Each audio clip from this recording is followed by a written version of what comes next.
කොහොමද මේ දේශපාලන තත්ත්වය ගැන පොඩ්ඩක් කතා කරමු. හරි ඔබතුමාට මොකක්ද දැනගන්න ඕන? දැන් මේ අපේ දැන් ආණ්ඩුව කියනවනේ හාල් කිලෝ 20ක් දෙනවා ලීස් ක්‍රමයට කියලා.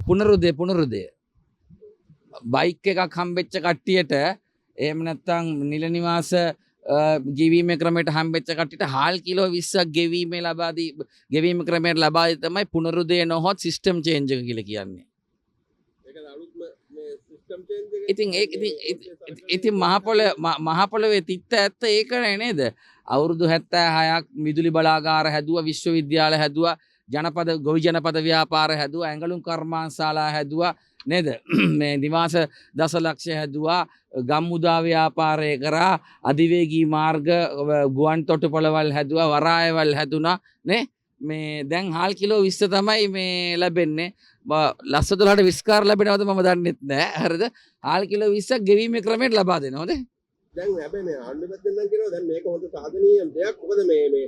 මොකද වී ටික දැන් මහ මෝල් වලින් නැතුව ඒකට රජයේ විසින් අරගෙන කොටලා ඒවා ඒකට ජනතාව අතර බෙදාගෙන මෙහෙමයි මේ අයට ඕව සම්බන්ධව කතා කරලා තේරුමක් නැහැ. හරිද? ඉතින් අපට කියන්න තියෙන එක දෙයයි ඒගොල්ලෝ ඔය කියන කතා ඔක්කොම හරිනම් Taman සම්බන්ධව ලිට්මස් පරීක්ෂාවක් කරන්න තියන්නකෝ පළාත් සභා මැතිවරණේ. එතකොට දැන් මේ අපි නිකන් බොරුවට මයික් ඉස්සරහා තර්ක කරන්න ඕනේ නැහැ නේද? ඕගොල්ලන්ට එතකොට එක දෙයක් වෙන එහෙම කරුවොත් ඕගොල්ලන්ට ගොසිප් අඩු වෙවි යථාර්ථය තේරෙවි.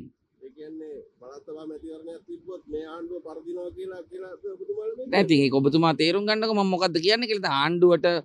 ආණ්ඩුවට හොඳයි ආණ්ඩුව සම්බන්ධව ලිට්මස් පරීක්ෂාවක් කරගන්න තමන් ඉන්නේ කොතනද කියලා. විපක්ෂයට හොඳයි විපක්ෂයේ සංවිධානය වෙලා තියෙනවා ජනතාව පිළිගන්නවද කියන එක පෙන්වන්න හෝ නොපෙන්වන්න පුළුවන් නේ.